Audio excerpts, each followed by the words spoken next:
gente tem de medir pressão arterial é um método que ele é considerado invasivo, porque você vai colocar um catéter dentro da artéria. E aí, em tempo real, você vai ver este fluxo, ele vai ser traduzido para um manômetro. Então, a gente cateteriza uma artéria, monta um circuito de conexão com um manômetro ou com um monitor, tá? Então, você pode cateterizar a sua artéria e conectar um circuito do monitor, aí são monitores com módulos de pressão arterial invasiva, e ele é que vai fazer a leitura e a tradução disso em um número, que seria em milímetros de mercúrio, ou você pode montar um circuito, que eu vou mostrar para vocês, com um manômetro aneroide, tá? É o mesmo manômetro que a gente utiliza no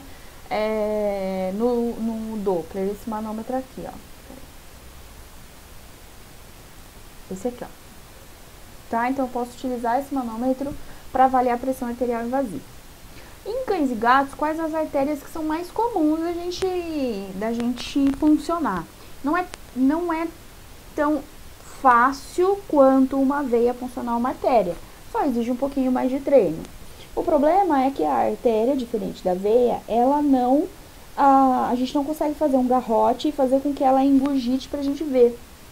Então, ela não é visualizável, ela é palpável. Então, de acordo com a palpação, você sabe o direcionamento e o local que está passando aquela artéria. E aí, a gente faz a cateterização por essa referência.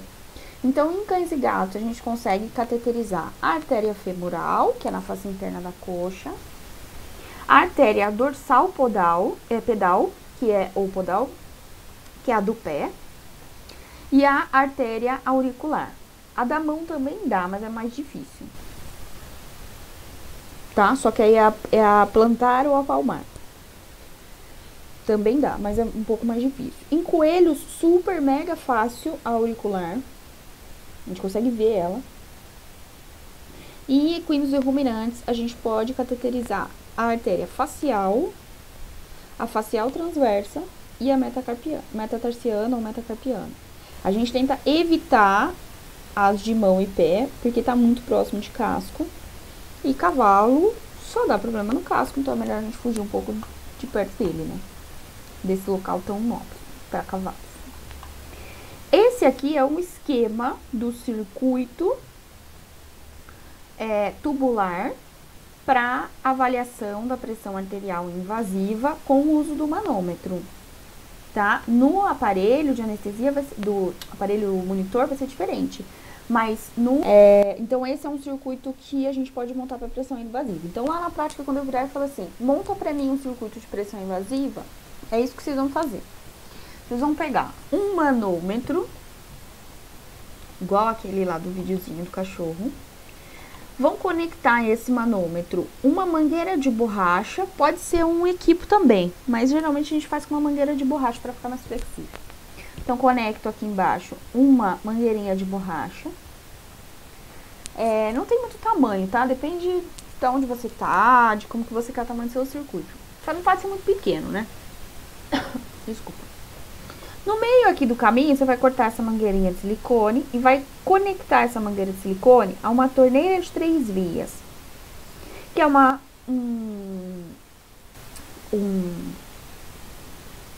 fugiu o nome.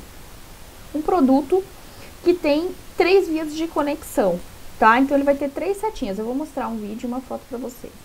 Então, ele vai ter 3 setinhas. Uma virada pra cá, outra pra cá e outra pra baixo. Aí, na outra face da torneira de 3 vias, você vai conectar um pedaço de equipo.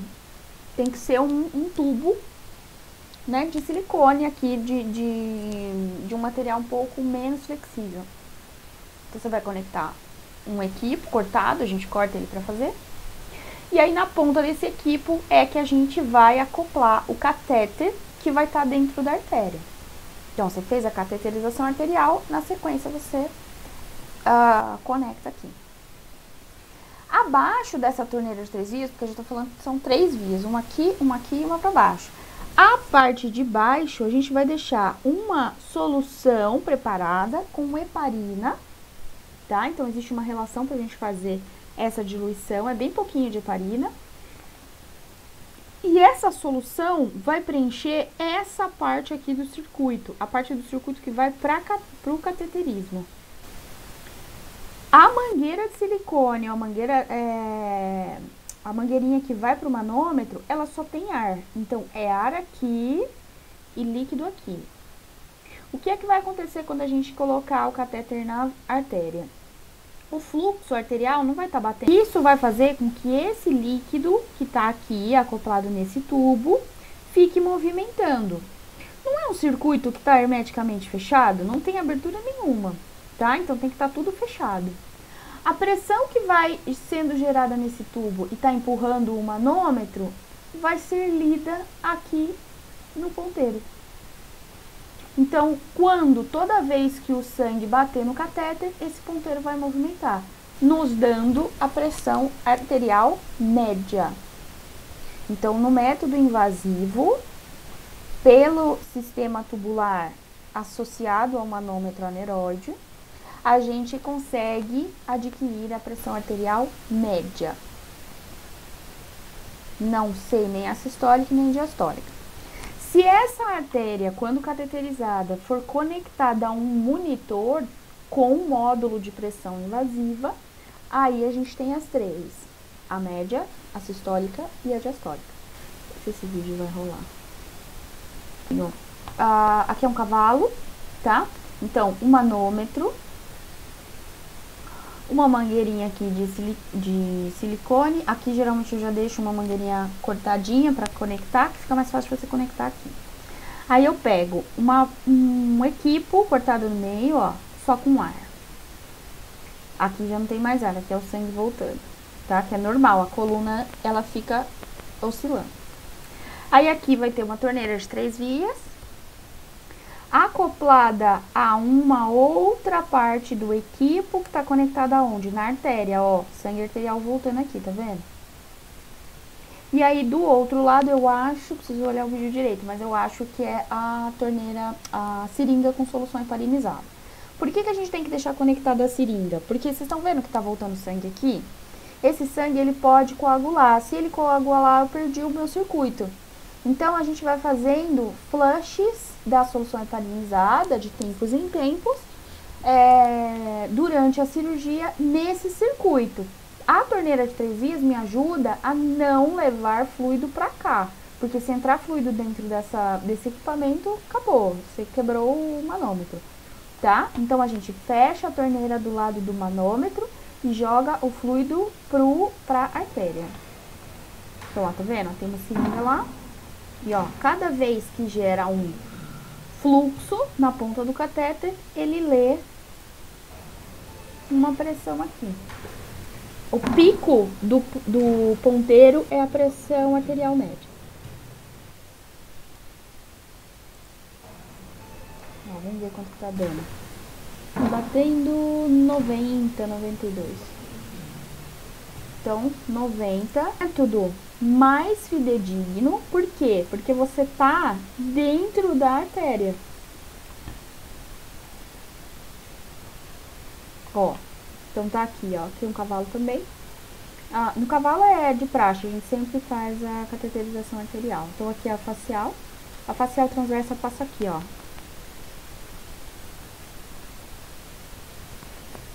Então, a facial passa aqui, pertinho do olho, é na direção do olho. E a facial transversa, ela passa aqui e vem pra cá. Vem pra cá pra baixo. Tá? Então, a gente pode cateterizar aqui, aqui, aqui embaixo, tá? Muito aqui próximo da mandíbula, daí a gente começa a perder, certo? Então, eu tenho aqui um catéter na artéria, ó, voltando o sanguinho. Um equipo preenchido com solução até a torneira de 3 vias. Na torneira de 3 vias, eu tenho acoplado uma solução heparinizada. E no outro lado da torneira de 3 vias, o restante do equipo, só que agora sem... tá aqui, desculpa. Só que agora sem líquido, né? Ó, a coluna de água tá aqui, ó. Então, essa coluna que vai ficar oscilando para fazer a leitura aqui do manômetro. Esse manômetro, ele tem que ficar na altura do coração, tá? Então, se eu deixar muito para baixo, a leitura da pressão vai dar errada. E se eu deixar muito para cima, também. Então, a altura tem que ser na mesma altura do coração, tá? É um circuito super fácil, ó, de montar. E é a maneira mais fidedigna que você tem de fazer a leitura da pressão arterial.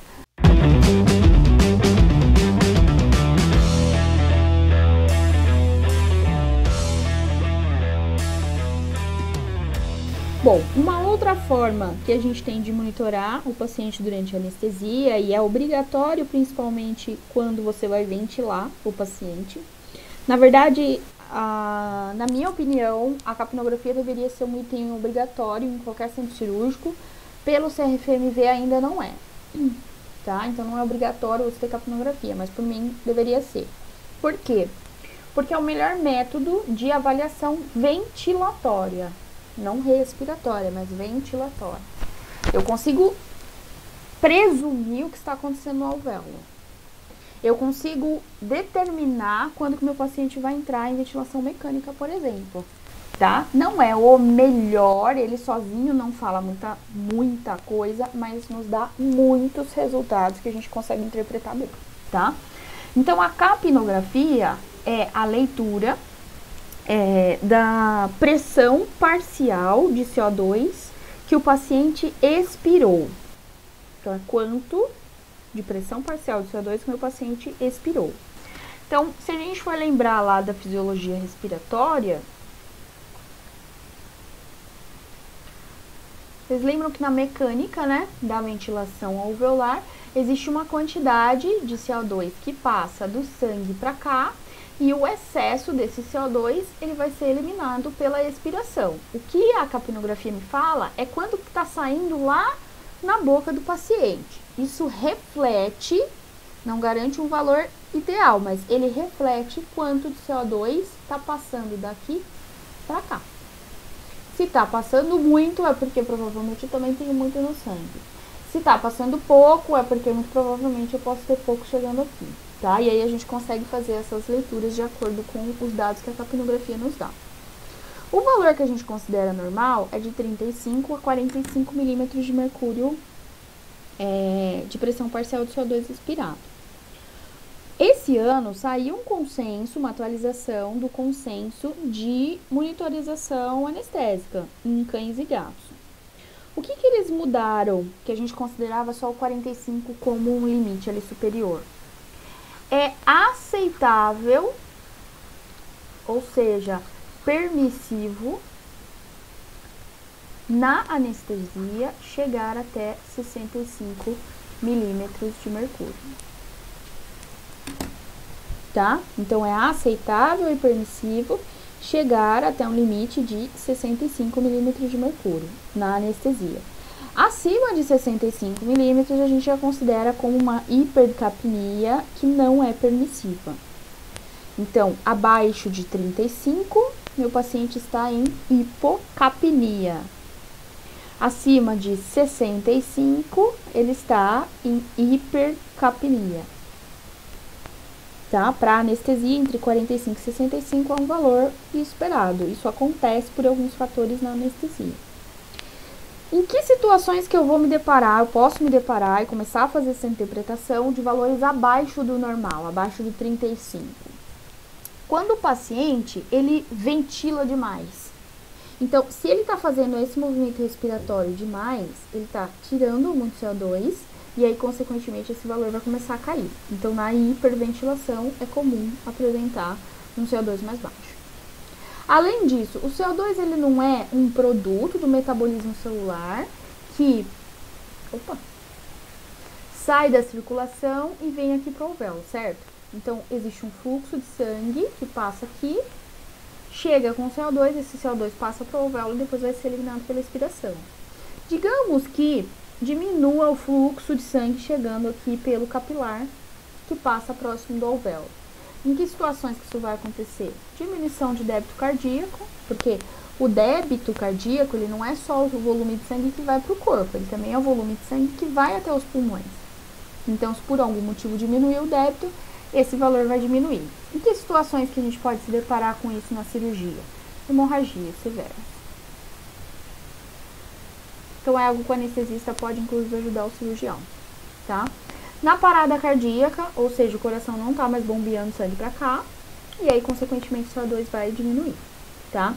O objetivo na parada cardíaca, quando a gente começa uma manobra de reanimação, é sempre manter o CO2 acima de 25 milímetros de mercúrio.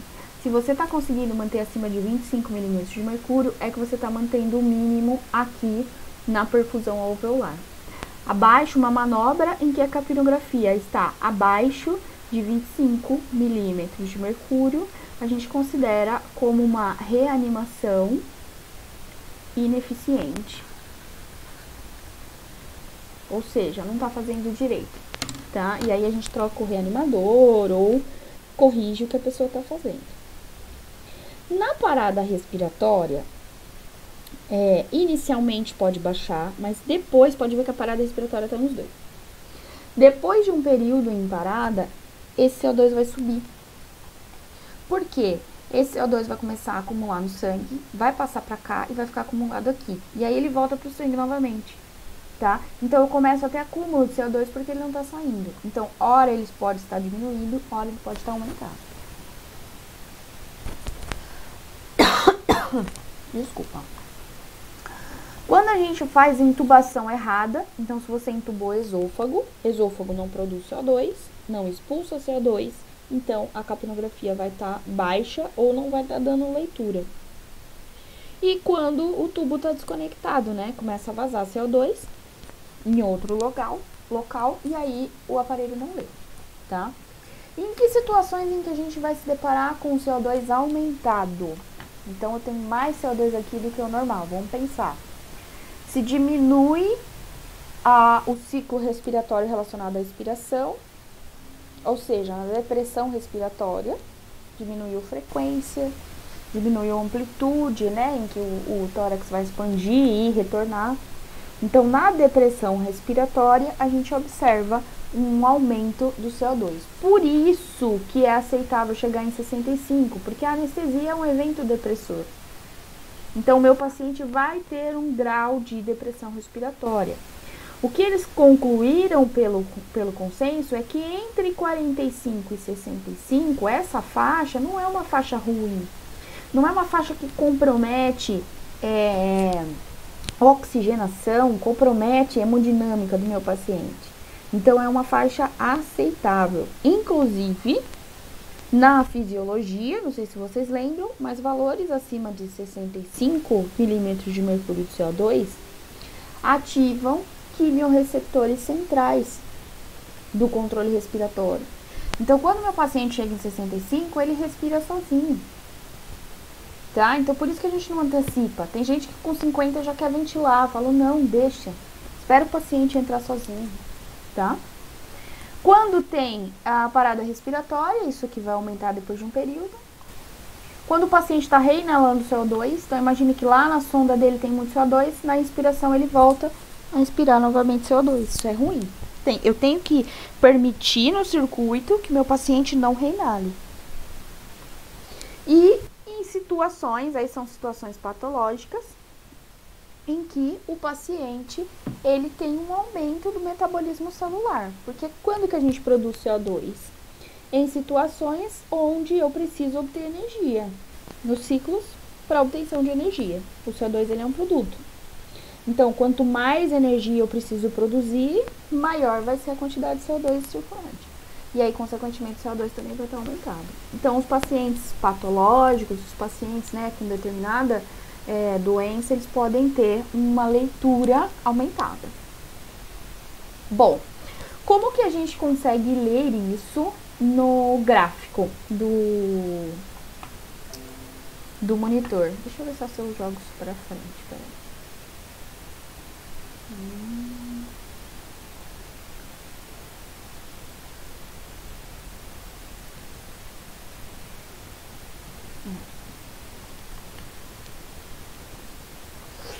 Então, a curva, também existe um gráfico, né, em que a gente vai ler de capnografia.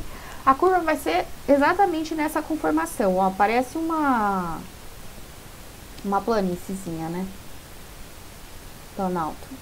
Enfim, sou horrível de geografia. Vocês entenderam? Um quadrado que a gente sobe aqui e vê o pôr do sol. Enfim, vamos lá. Então, nosso gráfico, ele tem um eixo da quantidade de CO2 que está sendo lido e um eixo de tempo.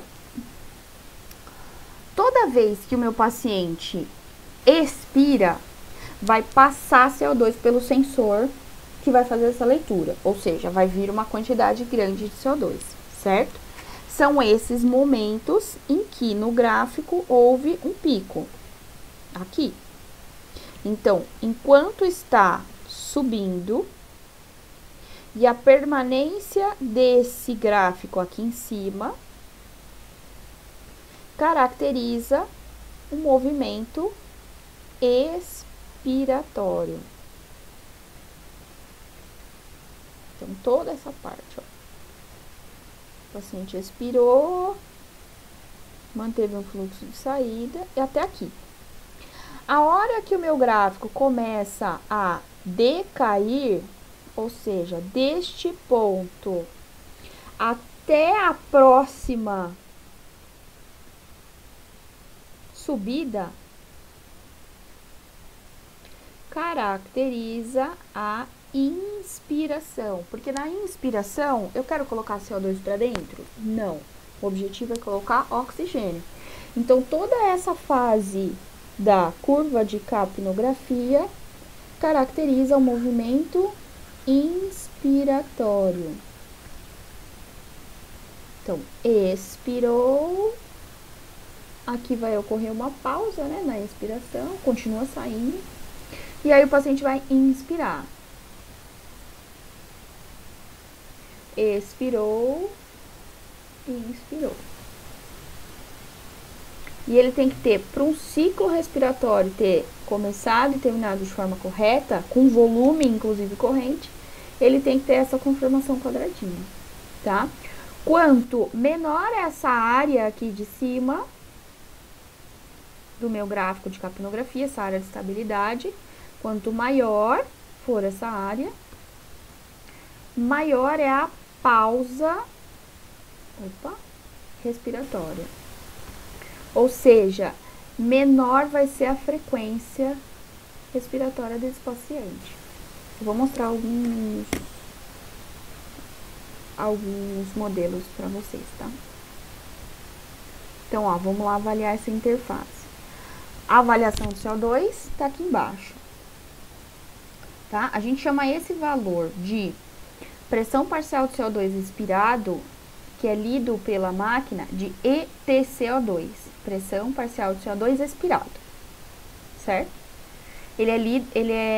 A leitura é feita, a tradução é feita em milímetros de mercúrio, então é de 35 a 45. O que está acontecendo com esse paciente? Ó, pelo número a gente já consegue verificar, né? A capnografia é um dado muito fidedigno da frequência respiratória. Então, meu paciente, ele tá taquipneico, ó, 38 respirações por minuto.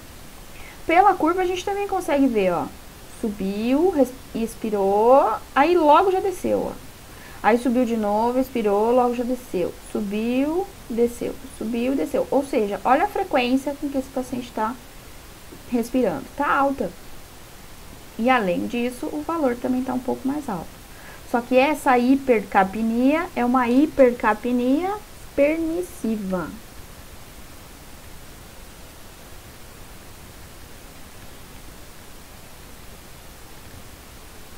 Não preciso necessariamente corrigir. Olha esse outro também, respiração também tá acelerada, só que aqui não tá fazendo a leitura do CO2. Mas eu consigo ver, a quantidade não, mas eu consigo ver que tá acelerado. Opa, o que eu fiz? Olha esse aqui já tá inverso, ó. Ele tá com uma respiração, um valor, né, uma quantidade ali respiratória alta. 26 movimentos respiratórios. Só que é o que tá acontecendo com o ETCO2, ó, 28. 28 é abaixo do normal. Então, esse paciente está hiperventilando. Está ventilando muito, está colocando tanto CO2 para fora, ó, que está muito baixo. Né? Então, ele está hipocapnico. Hipocapnia.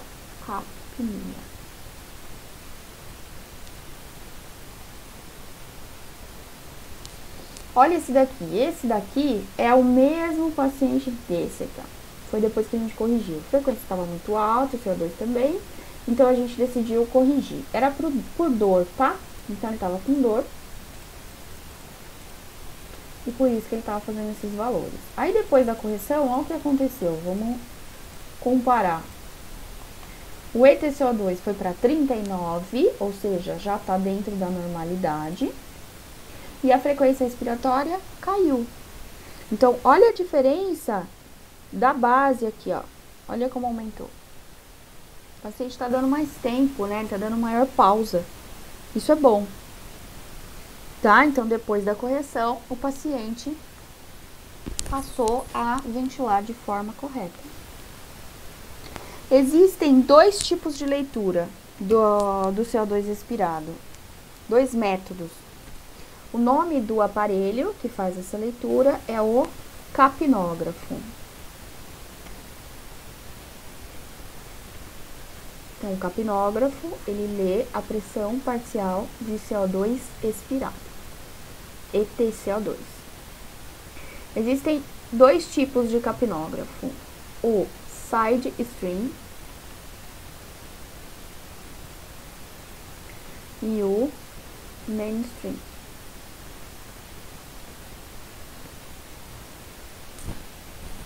Qual que é a diferença?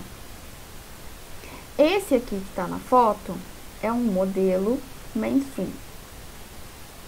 É um sensor que fica conectado já direto aqui na boca do paciente, na sonda. Toda vez que passa um fluxo pelo aparelho, ele faz a leitura de quanto de CO2 passou. E, inclusive, ele ainda te dá a curva. Tá? Então, ele te dá a frequência respiratória, a pressão parcial de CO2 e a curva. Só que ele lê em contato aqui direto com o fluxo que está passando. Tá? Então, é um sensor que faz a leitura desse gás, certo? Esse aqui também é um mainstream, só que esse sensor fica conectado aqui na saída da boca do paciente. Vocês estão vendo que tem um cabo aqui. Esse cabo vai conectar no monitor. Tá? Então, também é por fluxo direto. O fluxo que passou aqui, ele faz a leitura e isso vai ser traduzido lá no aparelho. Deixa eu sair daqui agora que eu não consigo mostrar aqui. O side stream, ele coleta uma amostra, uma pequena amostra lá da saída da sonda do paciente. Na hora que ele coleta essa amostra,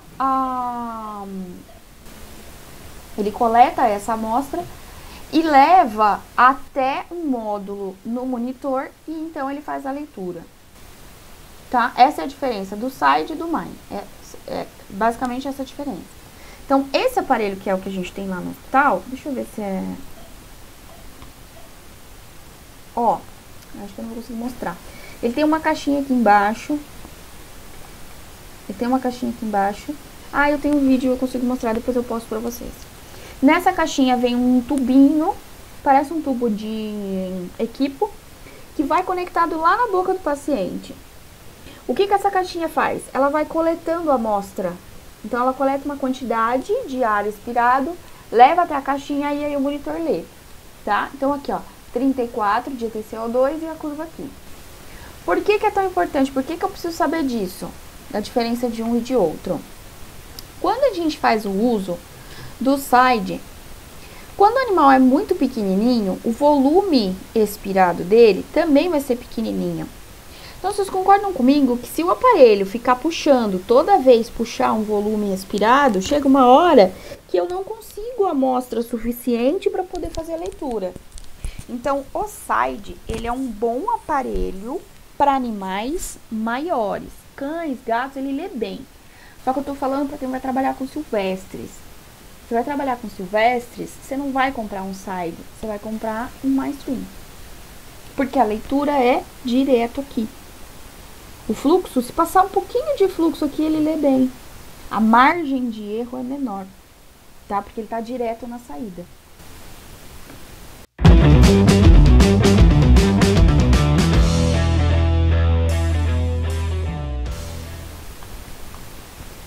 E aí uma outra monitoração, que inclusive essa é obrigatória pelo conselho, mas a gente tem que tomar um certo cuidado porque ela nos dá muita informação errada, mas não porque o módulo é ruim, não é isso, mas é que a gente tem que saber ler o erro, né? A gente tem que saber interpretar aquilo e falar, opa, posso confiar ou não, tá? Eu acho que isso que é mais importante.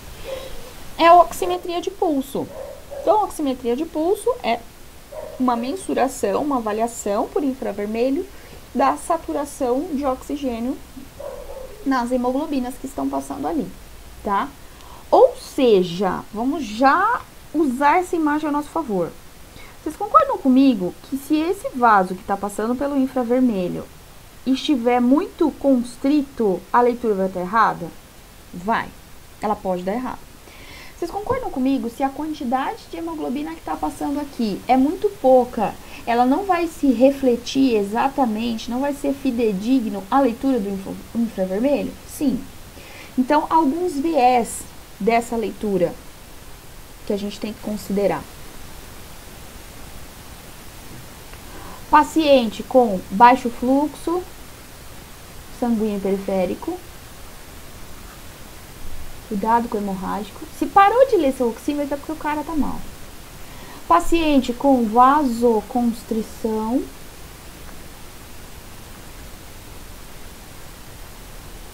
E paciente que tem anemia. A leitura também pode estar errada. Tá? Então, são viés que podem acontecer na leitura da oximetria de pulso. Ela é dada em porcentagem. Então, o monitor vai me falar SpO2 em porcentagem. O normal na anestesia é sempre acima de 97. Durante a anestesia, a gente oferta para o paciente 100% de oxigênio ou até 60%. Ou seja, já é mais do que o ar atmosférico, que é 21%. Então, se eu estou dando mais oxigênio, consequentemente, ele tem que concentrar no máximo, que é acima de 97. O ideal é que fique entre 97 e 99. O 100 não é muito legal. 100% de oxigênio não é legal, né? Tudo que é demais é ruim também.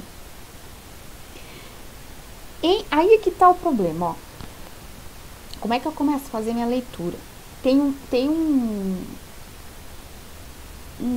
buraco aí no meio da leitura que deixa a gente muito confuso. Entre abaixo de 97 até 95, em teoria, se a gente for levar o número a ferro e fogo, eu estaria falando de um paciente que está em hipoxemia, certo?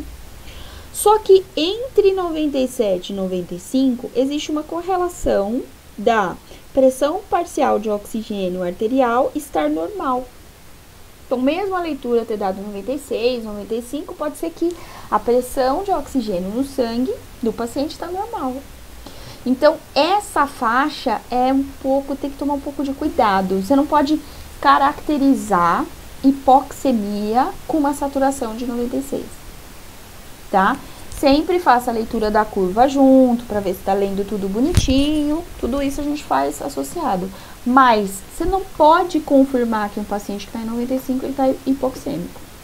Quando que você pode confirmar? Quando a leitura der abaixo, podem corrigir ali o 90, a gente considera 92, tá? Abaixo de 92, aí você pode falar, esse paciente está em hipoxemia. Só que junto com esse valor, eu tenho que ver o quê? A curva, se a curva tá pegando. E se ele tá me dando 92, mas o paciente está vasoconstrito e anêmico? Opa, você tem um monte de viés, como é que você vai confiar só nessa leitura? Como que eu tiro a prova real se a oximetria de pulso está me falando o certo? Hemogasometria, avaliação do gás no sangue. Tá? É aí que eu tiro a prova real. Opa, ele tá falando certo. A tendência é que seu animal está mal, hemodinamicamente. Clinicamente, a saturação, ela pode começar a te dar umas leituras erradas. Mas na emergência, então eu preciso de um dado rápido, ela é a melhor opção. Na anestesia, eu preciso de um dado rápido e contínuo. ela é um bom parâmetro a ser considerado, tá? O que eu tô falando é que você não pode levar a ferro e fogo esse valor. Você tem que avaliar todos os outros fatores, e principalmente os viés. Na oximetria de pulso e clinicamente a gente consegue obter a frequência respiratória, né? A frequência respiratória é um parâmetro de profundidade anestésica. Então, quanto mais profundo está meu paciente, menor vai ser a frequência. Ela pode ser mensurada tanto pela movimentação torácica quanto pelo balão, né? Então, às vezes o cirurgião ele precisa colocar o campo que a gente nem vê o paciente direito. Então, você pode ver a movimentação do balão pelo aparelho de anestesia. Sempre conferir se está tudo conectado, tudo bonitinho, tá? Hoje já existem monitores que eles apitam toda vez que o paciente respira.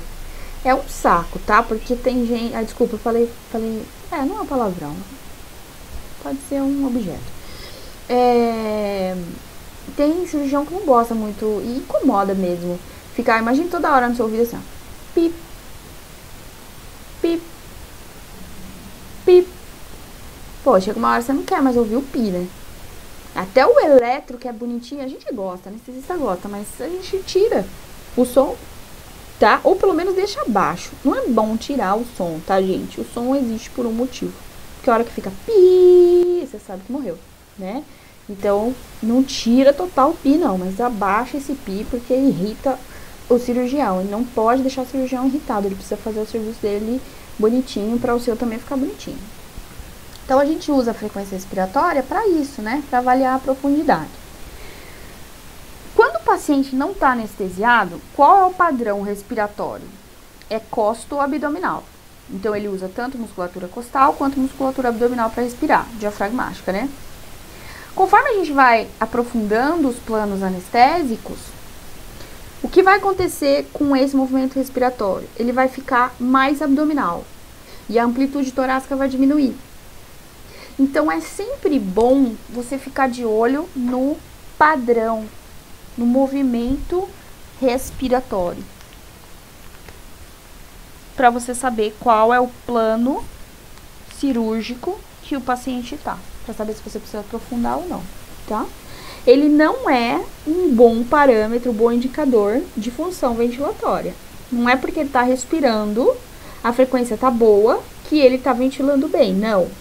Parâmetro de ventilação na anestesia, capnografia. Parâmetro auxiliar de ventilação, a SpO2, oximetria de pulso, mas não é muito fidedigno.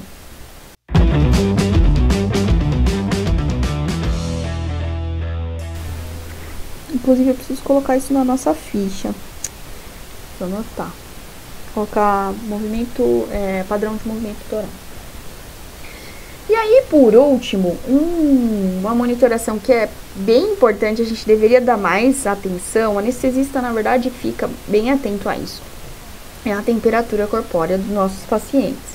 A gente pode fazer isso por termômetro esofágico, a gente pode fazer isso por um termômetro via retal, aí você vai todo o tempo lá avaliar. Existem termômetros que ficam conectados no monitor, e aí você deixa em tempo real, seria o ideal, tá? Qual é a principal condição que a gente pode se deparar na anestesia? A hipotermia, que é a diminuição da temperatura. Qual que é a consequência disso? Por que a gente tem que ficar muito de olho na temperatura para ela não baixar tanto? Paciente hipotérmico, ele tem uma ativação ou uma inativação do sistema simpático. O sistema simpático dele fica mais lento.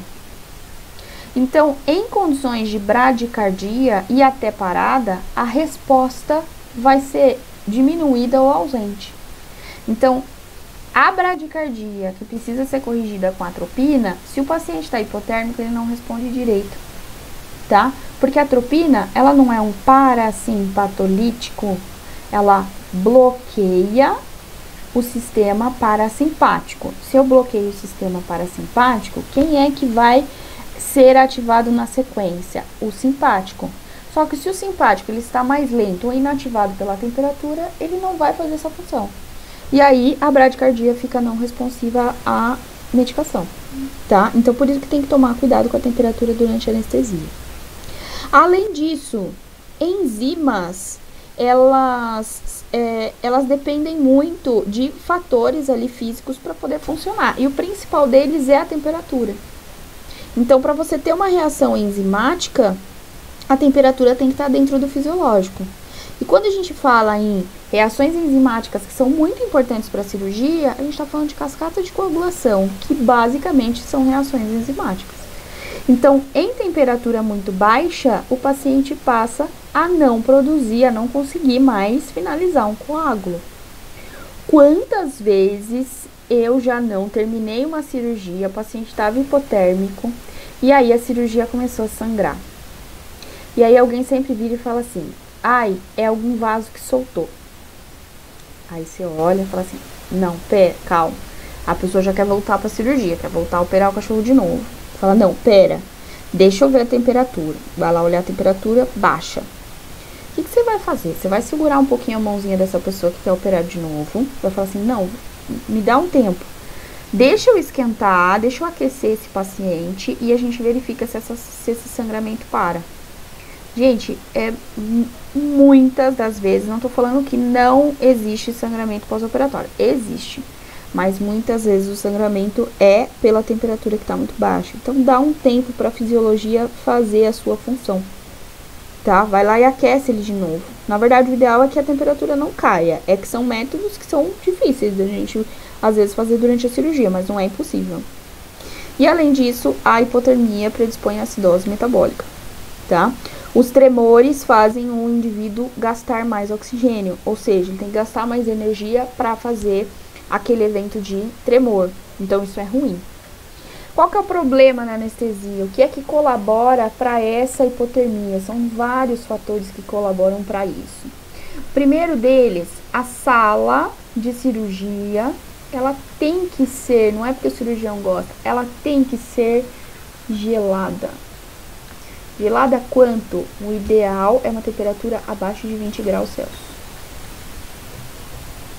Tá? Esse é o ideal. O ambiente ideal, na verdade, é abaixo de 18, que é você diminuir a proliferação bacteriana. Então, o paciente já chega no ambiente com a temperatura de 18, a tendência é ele perder mais temperatura ainda. Segundo fator, se eu tô falando que a anestesia é um evento hipotensor, ela também derruba um pouquinho o que? A pressão arterial. Quanto mais baixa a pressão arterial, mais vasodilatação, menor a temperatura também. Vai caindo. E um terceiro fator, o oxigênio que a gente fornece para o paciente via tubo, ele é gelado. Ele vem gelado já do seguinte.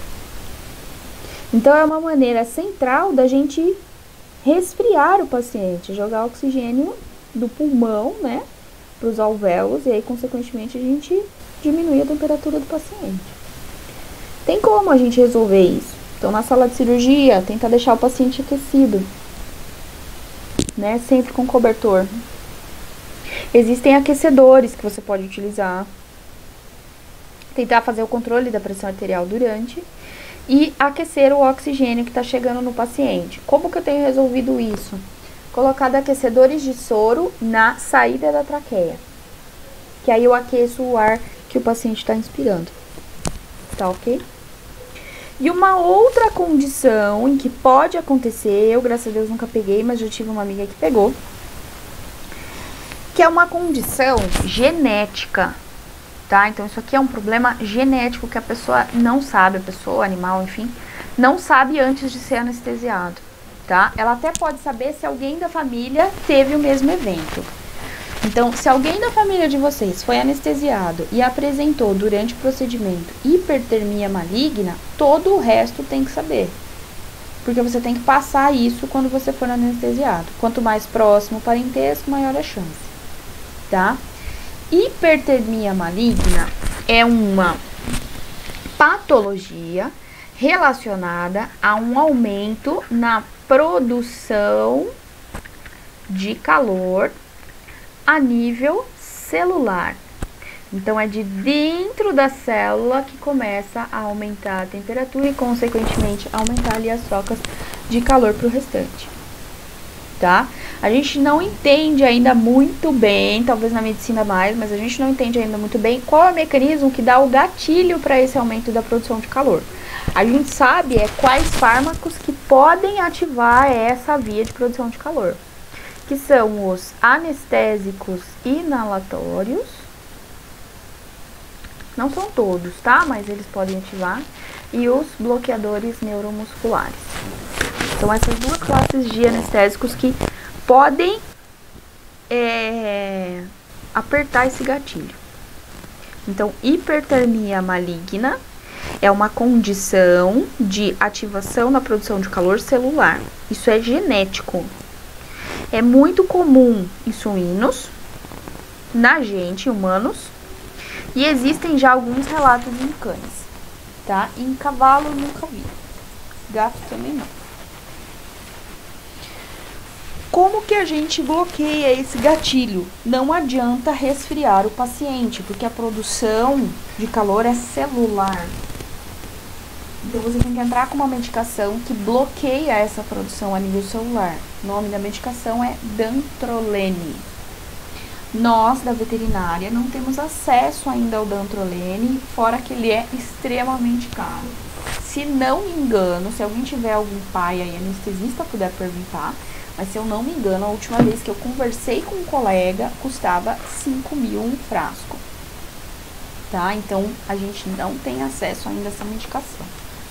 Eu acho que tem 2 relatos de caso na veterinária relacionados a cão, tá? Só uma ressalva que eu quero fazer aqui. Quando entra agora no calor, no verão, muita gente posta, né, veterinários, enfim, sobre uma condição que pode acontecer nos pacientes, principalmente os braquicefálicos, que vão passear na rua e eles acabam hiperventilando, aumenta a temperatura corpórea e podem desenvolver algumas patologias graves relacionadas a esse aumento de temperatura, tá? O nome dessa condição que está relacionado ao ambiente que subiu a temperatura e aumentou, consequentemente, a temperatura corpórea do paciente é intermação. Então, intermação é a função de aumento da temperatura corpórea por um aumento da ventilação, aumento de troca e aumento da temperatura do ambiente. Isso é intermação. Quando alguém posta que o paciente teve hipertermia maligna andando no taquaral, eu quero ter um troço. Porque hipertermia maligna não é a condição em que aumenta a temperatura no ambiente. Hipertermia maligna é uma condição patológica, genética, relacionada aos anestésicos. Tá? Então, intermação é o termo correto quando a temperatura sobe por aumento da temperatura do ambiente.